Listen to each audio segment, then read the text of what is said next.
Donc, bonjour à tous, merci d'être parmi nous pour ce troisième webinaire de la série des Rendez-vous Lamotabier, qui sera donc suivi la semaine prochaine, donc le jeudi 1er juillet, par un webinaire sur justement un peu le contexte du millésime, essayer de dresser un peu les principales tendances vers ce en quoi on va se diriger cette année. Donc un webinaire qui sera animé par Arnaud Ménesson et Guillaume Desports du service technique Lamotabier. Aujourd'hui, on va parler d'une sélection de levures, donc une levure pour chardonnay. Ce webinaire va se tenir en partenariat avec justement l'IFV, donc Marie-Charlotte Colosio, ingénieure en microbiologie de l'IFV.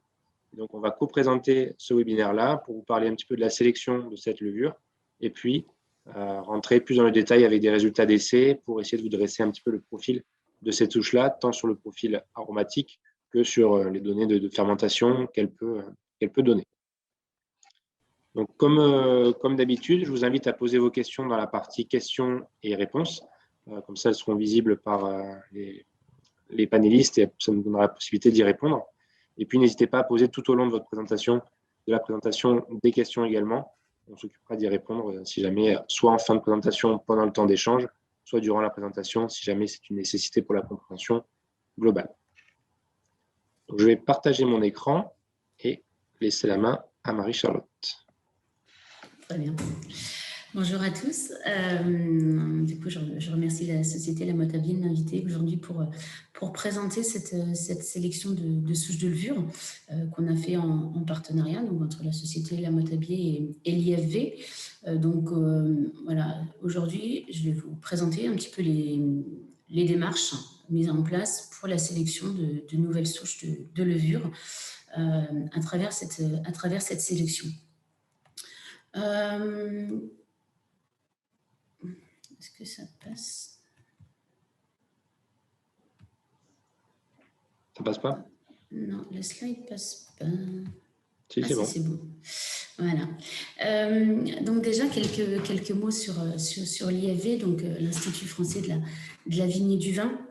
Donc en fait, la mission principale de l'IFV, c'est d'accompagner la filière vin dans tous ces projets innovants et d'assurer des partenariats avec les recherches, les structures de recherche, qu'elles soient publiques ou privées, pour répondre aux différentes thématiques au niveau problématique, que ce soit au niveau régional, national ou même international. Donc l'IFV, c'est environ 160 collaborateurs qui sont répartis dans une vingtaine d'unités qui se situent dans les différents bassins viticoles au niveau français. L'IFV repose ses travaux sur 7 axes de recherche scientifique et technique, donc, qui sont listés ici, et ce sont différents axes de recherche qui sont soit au niveau de la vigne, comme tout ce qui est les sélections variétales, les luttes contre le dépérissement, la protection du vignoble, et on a aussi toute une partie de nos travaux qui sont sur la compétitivité au vignoble et au chai, qui comprennent tout ce qui est pilotage des fermentations, recherche sur la microbiologie du vin sur laquelle on a travaillé. Pour cette sélection, donc nous avons travaillé donc l'IFV de Beaune et l'IFV de Nantes en partenariat pour répondre aux besoins de cette sélection. Si vous souhaitez des informations complémentaires sur l'IFV, je vous ai mis en bas le lien internet sur lequel vous retrouverez toutes les informations et tous les supports, que ce soit des plaquettes ou autres vidéos qui compilent les travaux de l'IFV. Donc, aujourd'hui, là, je suis revenue trop tôt, excusez-moi.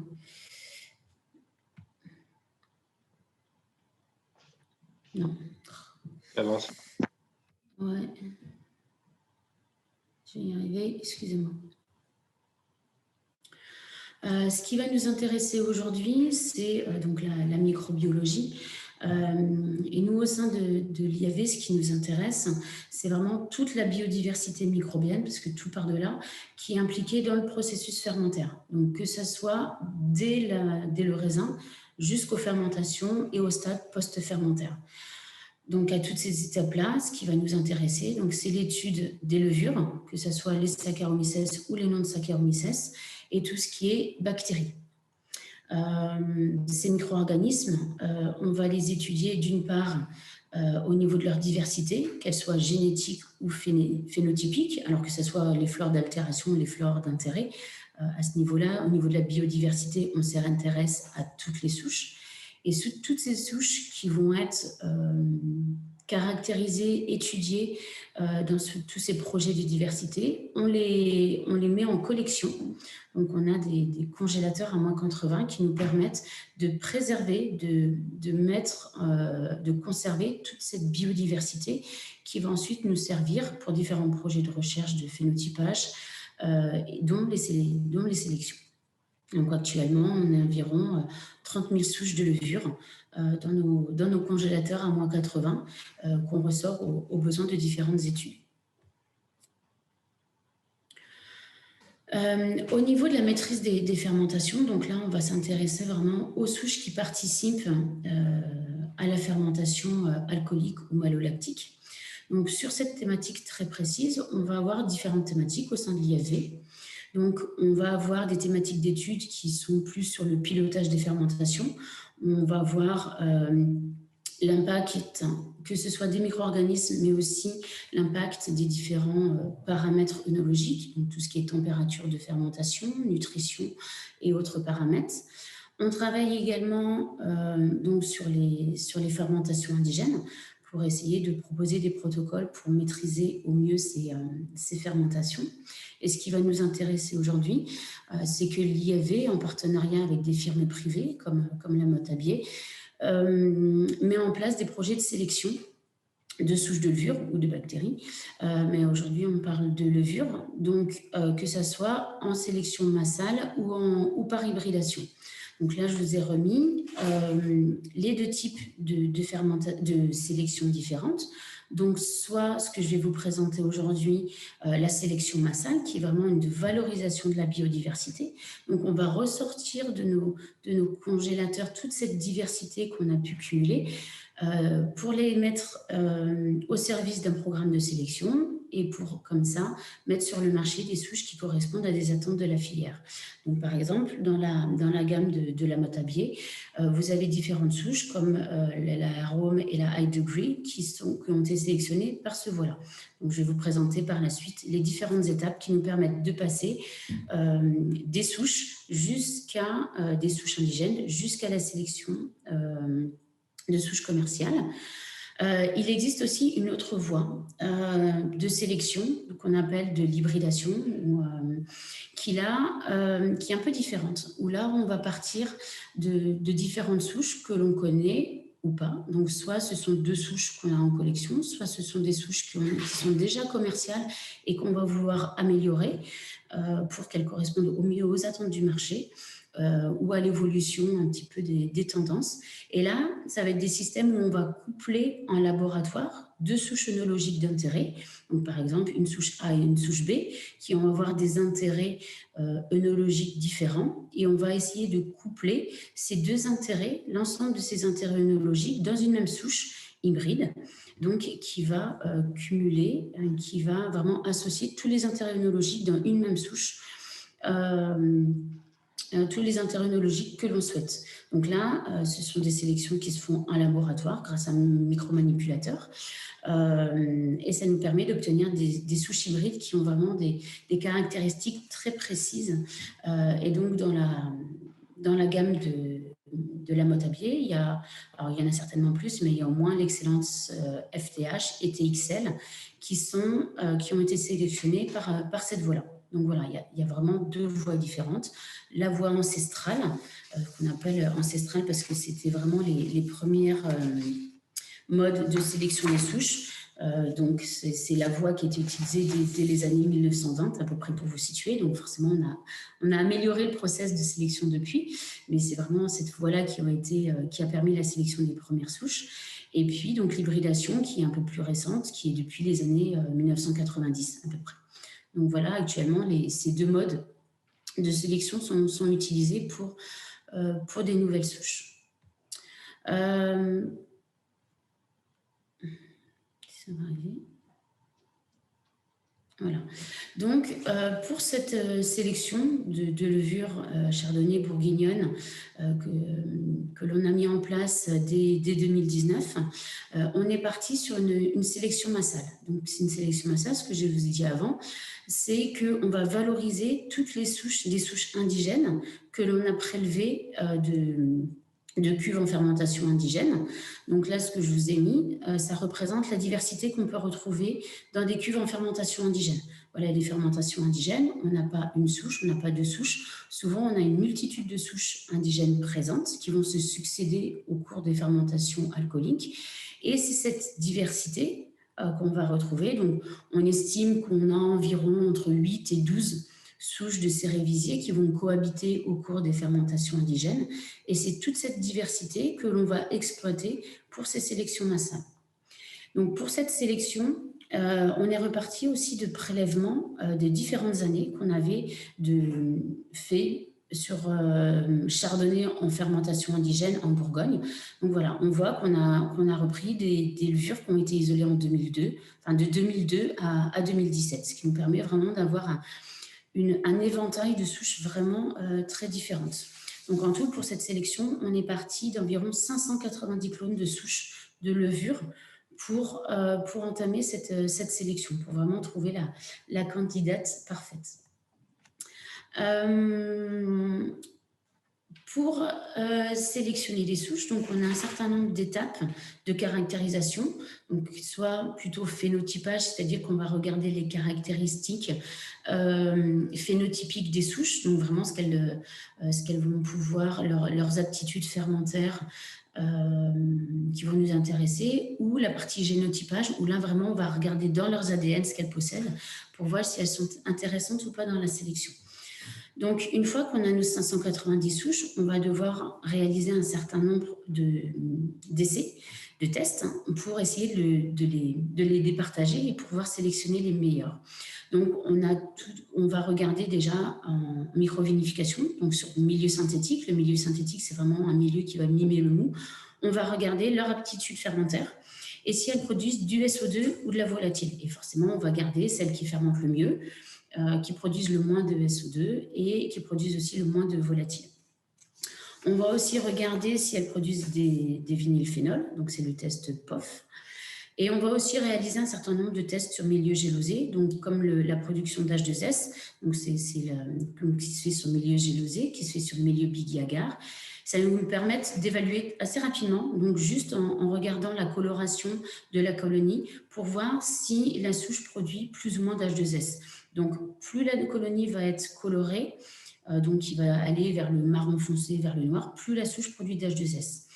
Pareil, sur milieu gélosé, on va pouvoir étudier aussi le phénotype killer.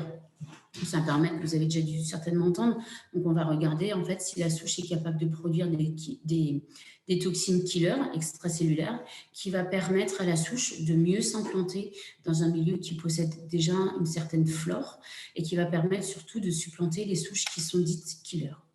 Donc tous ces tests, tous ces premiers criblages vont vraiment déjà nous permettre de bien réduire l'échantillon de souches. Et de là, on va regarder forcément les souches qui produisent le moins d'H2S, qui sont plutôt killer, voire neutres, et qui se comportent le mieux en fermentation. Ça nous permet, voilà, avec cette étape 2 de phénotype dit classique, de garder, de sélectionner 63 souches de levure de Saccharomyces cerevisiae. Donc voilà, on part déjà là entre 600, on en garde presque un dixième.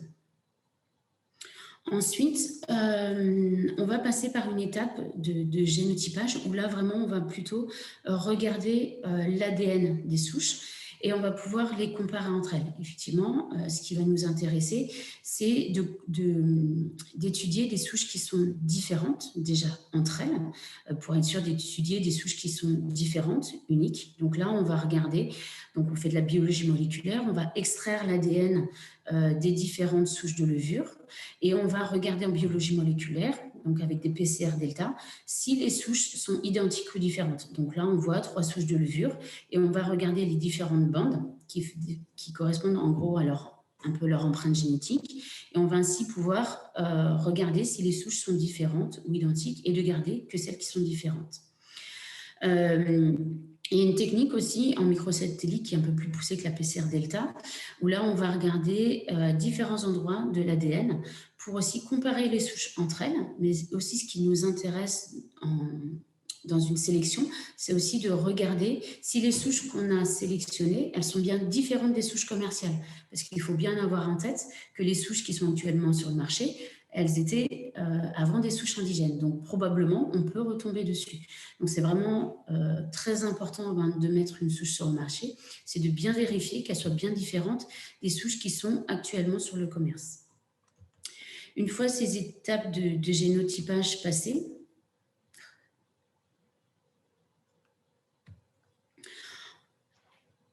on va là rentrer dans une phase de phénotypage beaucoup plus spécifique qui va répondre vraiment à un cahier des charges qu'on se fixe donc là qu'on s'est fixé avec la Motabier pour se dire voilà, qu'est-ce que notre nouvelle souche de levure, à quels critères elle doit répondre, voilà, qu'est-ce qu'on souhaite qu'elle fasse.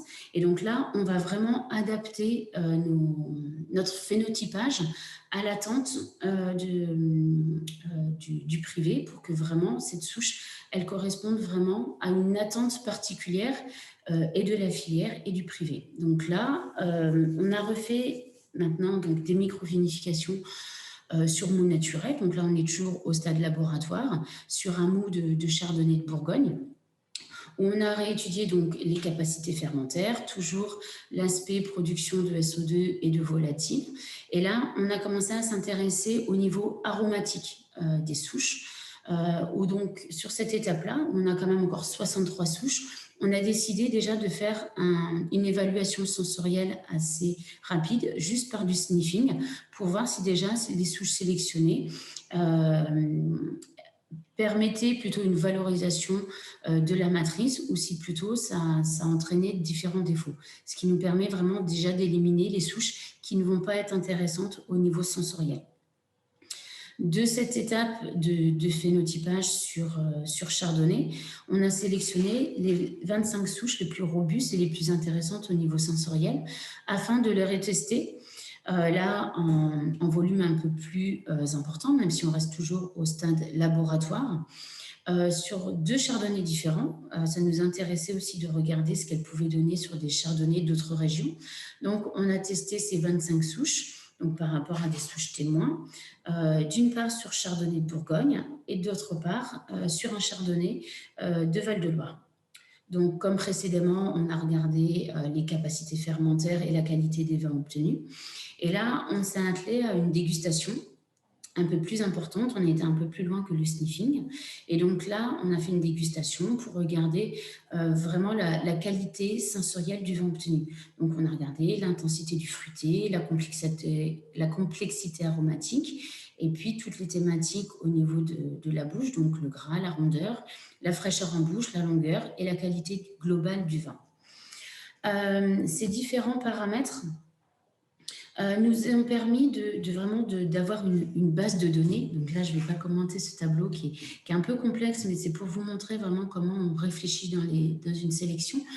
C'est qu'on va donner une importance plus ou moins relative à cette différente base de données sur les différentes étapes, et on va donner une importance plus ou moins relative aux paramètres plus robustesse cinétique de la souche, et des notes plus ou moins importantes au niveau de la dégustation, de l'évaluation sensorielle. Et de là, on va pouvoir mettre, avec ce système de pondération, on va vraiment pouvoir répondre de façon plus fine à l'objectif final de la souche. Et on va pouvoir, comme ça, sélectionner des souches qui répondent vraiment au cahier des charges initial. Donc, ce travail vraiment de pondération et de notes sur les différentes étapes que je vous ai présentées préalablement nous permet vraiment de mettre en avant, donc là dans ce test, 11 souches qui vraiment correspondent aux attentes que l'on s'était fixées au préalable. Donc, on a pu sélectionner comme ça 11 souches, donc toutes de chardonnay de Bourgogne, qui ont été sélectionnées en 2009, 2012 et 2013. Et au phénotypage, qui sont des souches donc killer, qui sélectionnent plutôt faiblement de l'H2S, et qui sont généralement plutôt POF plus ou POF moins. Et voilà, c'est des indications qu'on garde en tête tout au long de la sélection. Suite à cette présélection de 11 souches, on repasse sur un stade vraiment de ce qu'on appelle de phénotypage, vraiment pour voir la résistance et la sensibilité des souches aux différents paramètres sur lesquels elles vont être confrontées au niveau du terrain. Donc, on va vraiment s'assurer de la robustesse des souches pour s'assurer du succès de leur implantation au niveau du terrain. Donc là, toujours au niveau laboratoire, on va s'assurer que les souches, on va évaluer leur résistance ou leur sensibilité au SO2 initial. Donc, on va les tester sur différentes doses de SO2 initial du mou. On va regarder leur aptitude à s'implanter et à résister à des carences azotées, à s'implanter aussi sur des mous avec des faibles turbidités. Et on va aussi estimer leur plage de température optimale et s'assurer qu'elles s'implantent sur des fermentations qui seront plutôt sur des basses températures. Donc voilà, c'est vraiment très important cette phase de résistance pour vraiment s'assurer ensuite sur le terrain que la souche s'implante parfaitement au maximum de conditions qu'elle va pouvoir rencontrer pour s'assurer vraiment de l'implantation et que du coup les vignerons puissent retrouver les caractéristiques promises par la souche sélectionnée. Donc de tous ces tests-là, on a pu en sélectionner 2 souches qui sont vraiment qu'on a jugées les plus robustes, donc qui sont la C1 et C62, donc c'est leur nom de code au niveau de la sélection. Donc on a pu ensuite tester vraiment là plutôt dans des conditions de terrain.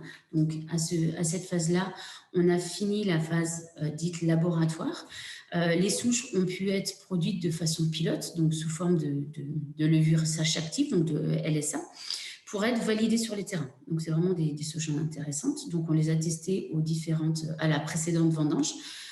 On a pu les tester donc en conditions vraiment expérimentales, standardisées dans des caves expérimentales de l'IAV.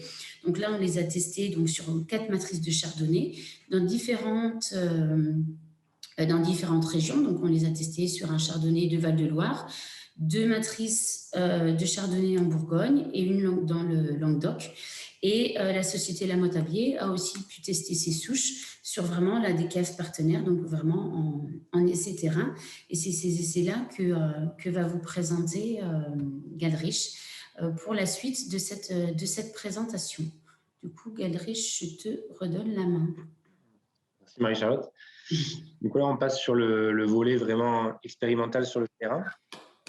Pour rappel, c'est quand même un projet au niveau de la sélection massale qui a été faite en amont, qui s'est étalé sur plus de 2 ans, avec des dégustations régulières, etc., comme Marie-Charlotte l'a expliqué, et qui s'est poursuivi donc, avec cette dernière année 2020, BC Terrain, où là, on a vraiment travaillé sur des volumes plus gros, avec des caractéristiques et des conditions réelles de terrain, et surtout avoir aussi tous les retours des vignerons partenaires par rapport au profil aromatique que donnait la souche, par rapport aux cinétiques de fermentation, au degré alcoolique, etc., qui étaient relevés. Donc, on va revenir sur différents sites d'essai. Tout d'abord, on était donc, sur les 3 principaux essais que je vais vous présenter, on était en Bourgogne, donc sur 3 sites différents. Un premier à Chablis, un second à Beaune et un troisième à Lugny. Donc là, on est vraiment venu travailler sur différentes zones particulières de la Bourgogne pour essayer de travailler avec différents climats aussi, différents vraiment typicités au niveau précipitations, température, etc. Donc parfois des climats un peu plus semi-continental du côté de Chablis, par exemple, et plutôt un côté océanique, continental pour le côté Beaune-Lugny.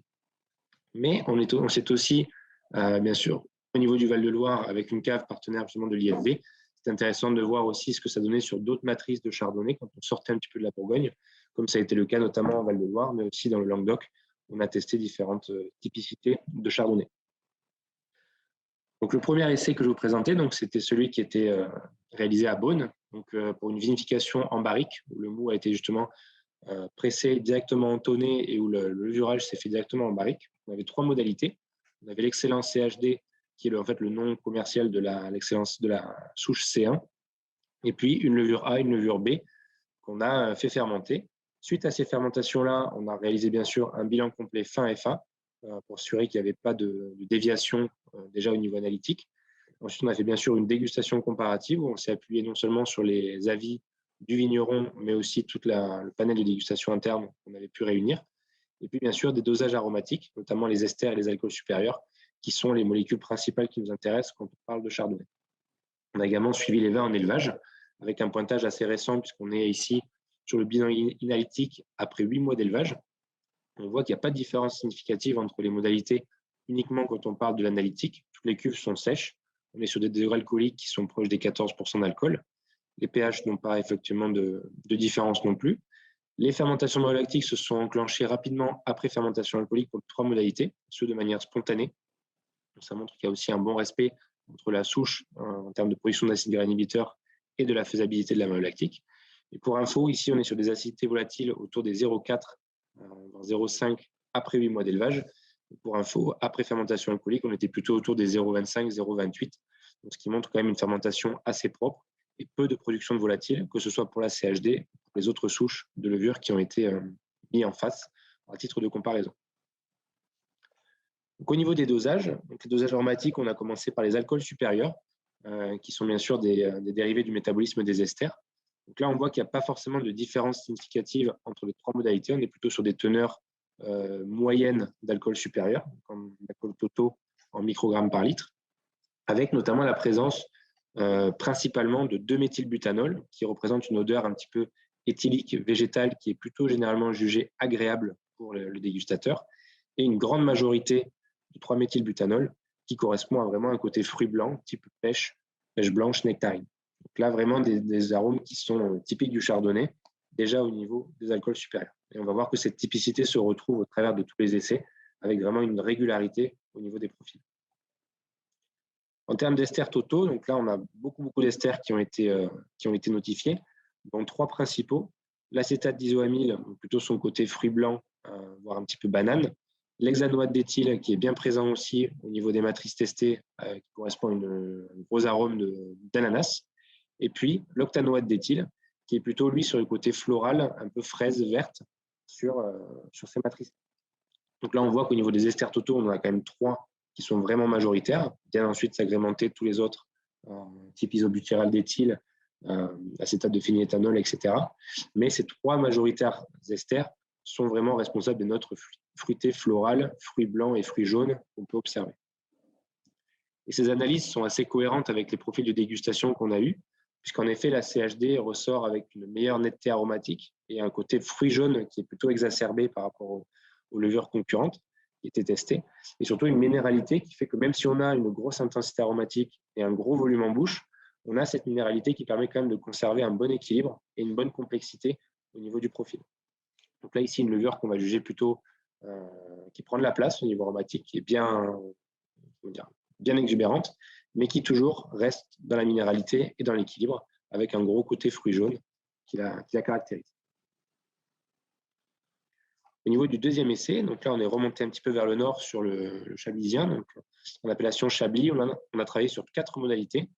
Donc des souches, pour le coup, on avait mis la souche C62 dont Marie-Charlotte a parlé, qui était la deuxième encore en lice à ce stade de la sélection, la CHD, et puis face à elle, l'excellence B2, qui est une souche traditionnellement utilisée sur Chardonnay en Bourgogne, pour son côté justement gras, fruité jaune et intéressant sur ces matrices-là.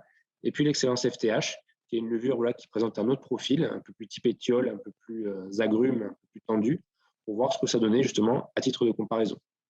Donc on a fait systématiquement les mêmes choses que pour l'essai précédemment, à savoir des analyses fin FA et fin FML, une dégustation comparative, et puis un suivi d'élevage avec bien sûr un dosage aromatique des esters et des alcools supérieurs.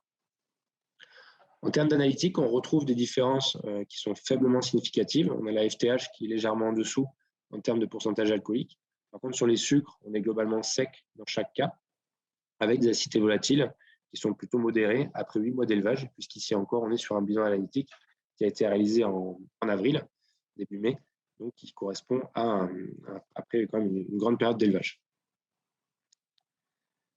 De même, au niveau des alcools supérieurs, on a ici cette fois-ci une légère différence, à savoir on a moins d'alcool supérieur pour la CHD et l'excellence B2 que pour la FTH, ce qui peut correspondre à une meilleure conversion des esters la meilleure conversion des alcools supérieurs en ester par les souches Excellence CHD et Excellence B2, qui sont effectivement plus caractéristiques de ces typicités-là à ester qu'une Excellence FTH qui va plutôt, elle, faire du thiol et plutôt faiblement des esters. Donc là, on a une bonne typicité aussi de la levure qui ressort, rien qu'au niveau des alcools supérieurs.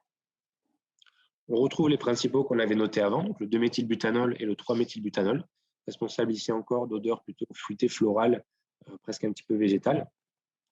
Et puis, en termes d'ester, on voit que la CHD est également bien proportionnée en ester, puisque c'est celle qui présente la plus grosse concentration en esters totaux, avec à peu près 15% de plus que la B2, qui, je rappelle encore une fois, est une souche plutôt bonne pour le chardonnay, avec encore une fois les principaux esters qu'on a mesurés avant, le 2-méthylbutyrate d'éthyle, l'acétate d'isoamyle et l'hexanoate d'éthyle, toujours responsable de ces notes fraises, pêche blanche, vraiment florales qui caractérisent ces cépages.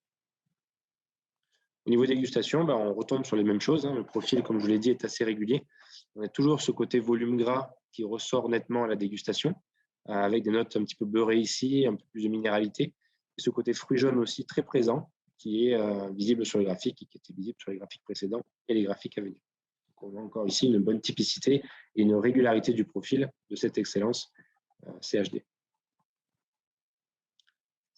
Les C3, donc on était dans le Mâconnais cette fois-ci, plutôt dans le sud. Donc là, on travaillait sur des grosses cuves inox. On avait pour ça travaillé justement avec un multiplicateur de levure avant pour pouvoir faire un pied de cuve et pouvoir ensemencer un plus gros volume, puisqu'on était limité par la production de pilotes en termes de quantité de LSA qu'on avait. Donc là, on a choisi de travailler seulement sur la CHD et la C62 pour avoir vraiment, entre guillemets, le dernier round entre les deux souches pour pouvoir les comparer pleinement.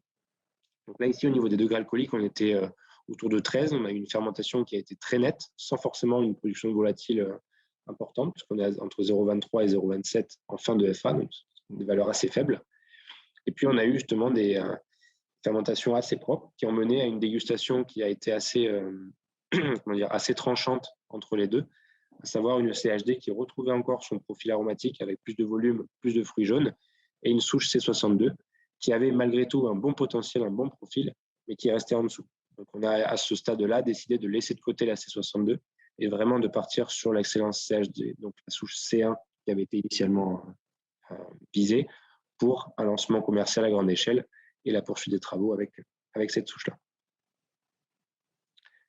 Et le dernier essai que je vais vous présenter, donc là on est dans le Val de Loire, l'IFV Vertou, dans une de leurs caves partenaires, où on va être sur des matrices toujours de chardonnay qui ont été vendangées manuellement, pressées simultanément aussi, enzymées, donc on a fait un débourbage pendant 24 heures à 10 degrés, ce qui a permis ensuite de suivre les fermentations et de réaliser notamment des contrôles d'implantation assez précis pour vérifier que la souche, comme Marie-Charlotte l'a expliqué, soit bien la seule à fermenter et soit majoritaire dans le mou. Donc là, ici, les contrôles d'implantation généralement se font autour de 1040 de densité, 1030, donc plutôt le dernier tiers de la fermentation alcoolique. On mesure les populations, déjà d'une part, totales qui sont mesurées, et ensuite par PCR, on arrive à savoir quelle souche est présente. Et il se trouve qu'on était ici sur des populations autour des 30, voire 38 millions de cellules par millilitre, avec une implantation en pourcentage de plus de 90%. Donc là, on est vraiment sûr qu'au niveau implantation, on est sur des souches qui sont vraiment compétitives et qui permettent de bien prendre en main le milieu, d'asseoir leur domination dans le mou et ensuite d'aller au bout de la fermentation alcoolique. Ça, c'est important de l'avoir aussi en tête parce que souvent, c'est des choses qui sont passées un petit peu en secondaire, alors c'est quand même important de savoir si la souche s'implante bien ou pas, et surtout si en fin de fermentation alcoolique, on a toujours la première souche qu'on avait inoculée au début. Donc ici, de même, au niveau de la dégustation, on avait la CHD qui sortait avec sa typicité qu'on avait observée sur les autres essais, à savoir une bouche avec un peu plus de volume et de gras, toujours cette intensité aromatique très caractéristique de la souche, avec une grande netteté, c'est-à-dire qu'on va être sur quelque chose de très prenant, mais de vraiment orienté sur le côté fruit jaune, floral de cette souche-là.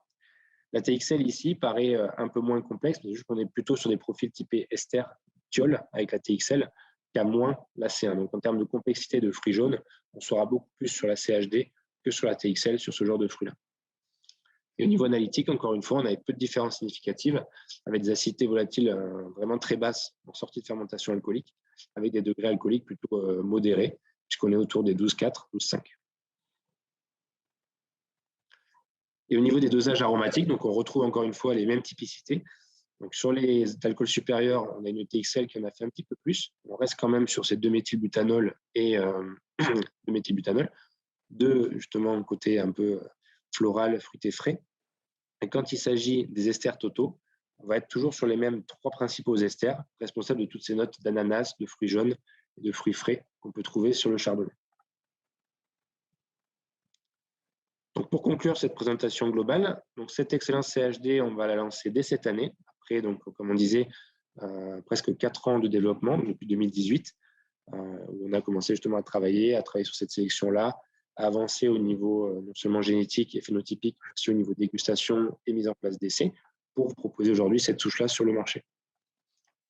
On a vu, au travers des essais, comme je vous disais, un profil organoleptique qui est vraiment régulier d'une matrice à une autre, qui permet de bien avoir en tête ce que la souche va proposer, donc de se projeter au niveau des assemblages et autres applications qu'on pourrait avoir en cave, c'est-à-dire un besoin particulier dans une cuvée, par exemple, qui est un peu trop vive, vouloir ramener un petit peu de volume, ça peut être un bon ingrédient d'assemblage dans les cuvées. On a eu aussi, et ça c'est vraiment la clé quand on développe une souche, c'est des retours des caves partenaires, donc certains vignerons qui nous ont fait de très bons retours au niveau organoleptique, en disant qu'ils étaient vraiment contents, non seulement après FA, mais aussi après élevage du profil aromatique que la souche proposait. On était notamment sur l'essai de Chablis, il y avait des commentaires après FA où on était plutôt sur le côté pêche, nectarine, et aujourd'hui, très récemment, on discutait un petit peu, on était plutôt sur un côté noisette, fruits secs, qui commençaient à arriver. Donc là, vraiment des arômes typiques d'un chardonnay en guise d'évolution. Au niveau du projet de sélection, donc si on doit faire 3 mots sur ce projet-là, c'était vraiment un projet de sélection qui était plutôt complet, puisqu'on est parti vraiment d'une souche assez large. On a travaillé dans un premier temps sur toute la partie génétique pour essayer de discriminer les souches au maximum, éviter les doublons, éviter justement de retomber sur des souches, comme Charlotte l'expliquait, de souches connues. On a travaillé ensuite sur tout le volet fermentaire pour écarter tous les écueils qu'on pouvait avoir en termes de volatile, de faiblesse au niveau fermentaire, etc. Et ensuite, l'organoleptique, qui a été un facteur, entre guillemets, aussi important que les autres, pour vraiment être sûr que non seulement au niveau fermentaire, mais aussi au niveau aromatique, on avait une souche qui était complète. La levure a été collectée sur chardonnay, comme on l'a présenté au début, et on avait vraiment un patrimoine génétique intéressant aussi et valorisant, puisqu'il y a quelques QTL qui ont été mises en lumière sur cette souche-là qui sont intéressants, notamment le fait qu'elle est transloquée, c'est-à-dire que quand on l'implante dans les mous, on va avoir en fait une souche qui va rapidement mettre en place des pompes à sulfite dans sa membrane cellulaire, qui va lui permettre d'expulser le SO2 de son milieu, notamment de son cytoplasme. Donc là, ça se traduit non seulement au niveau fermentaire par une résistance un petit peu plus accrue au SO2, mais aussi un départ en fermentation qui est plus rapide et donc des phases de latence qui sont plus faibles. Donc là, on vient réduire notamment les risques de contamination par d'autres micro-organismes grâce au fait que cette levure soit transloquée. Besoins d'azote ont été caractérisés aussi au fur et à mesure des essais, donc on a plutôt des faibles besoins, ce qui est intéressant aussi au niveau gestion dans la cave, même si généralement sur les chardonnays, on ne monte pas sur des degrés trop élevés, on aura quand même cette sécurité-là avec des besoins plutôt faibles en azote.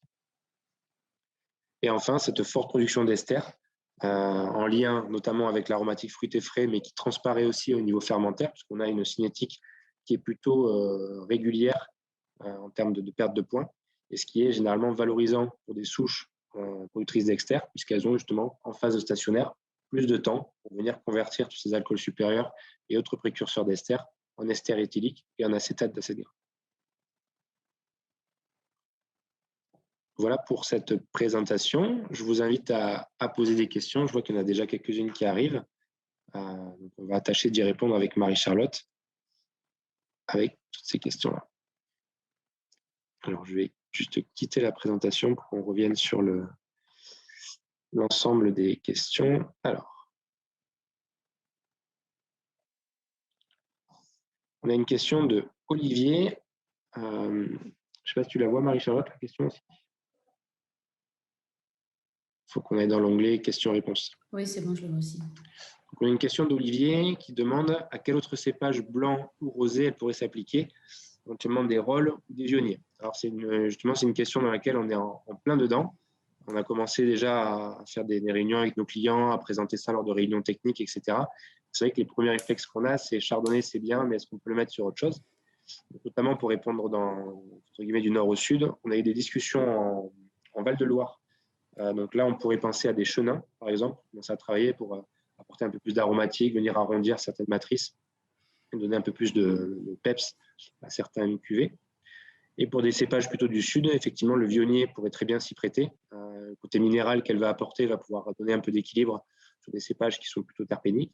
Et sur le Vermentino, pareil, ça serait une bonne piste à explorer pour travailler justement, pareil, sur des aromatiques un petit peu différentes de ce qu'on connaît sur les rôles et les Vermentino.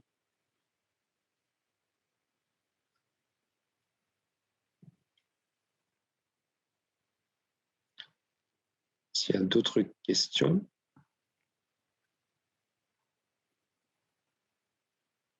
On va peut-être attendre 2 minutes, le temps que les gens posent leurs questions.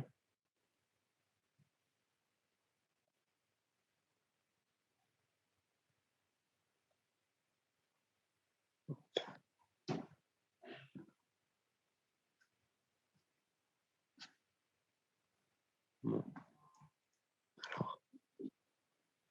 Alors, question de David Ferreira. Quel type de nutrition est recommandé pour optimiser le côté aromatique? Alors, c'est une bonne question. C'est des thématiques sur lesquelles on travaille actuellement chez La Motabier par rapport à l'optimisation aromatique des vins. Et il se trouve que le fait d'ajouter justement notamment de la nutrition de type organique, donc l'acide aminé, au premier tiers de fermentation alcoolique viendrait favoriser le côté production d'esters, puisque les acides aminés rentrent en fait dans la voie de synthèse de certains esters via la voie azotée. Donc, les esters en fait vont être une voie carbonée et une voie azotée. Il y a 2 manières pour une levure de venir estérifier, décomposer.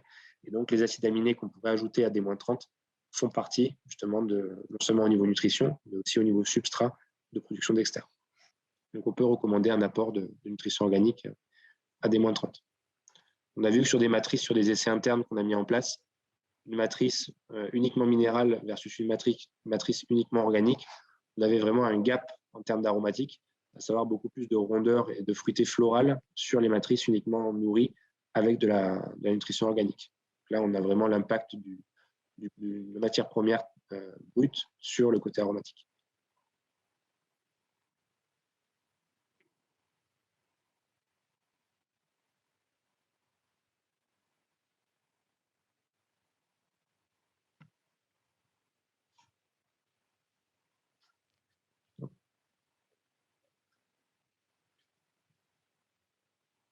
Bon, s'il n'y a pas d'autres questions.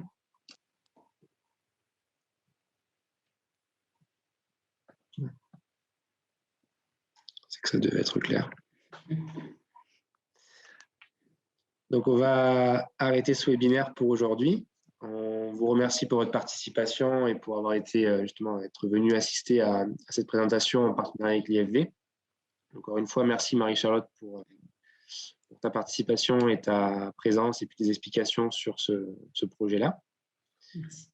Et puis, on se retrouve donc la semaine prochaine. Donc, ce sera, comme je disais, un webinaire sur les conséquences du millésime, les tendances un petit peu, qui sera présenté par Arnaud Ménesson, du coup, directeur technique de chez La Motabier, et puis Guillaume Desports, responsable technique également sur toute la partie stabilisation et collage, qui vont vous essayer de vous dresser un petit peu le profil de cette année. Voilà. On vous remercie et puis on vous souhaite une très bonne journée en espérant vous voir la semaine prochaine. Au revoir.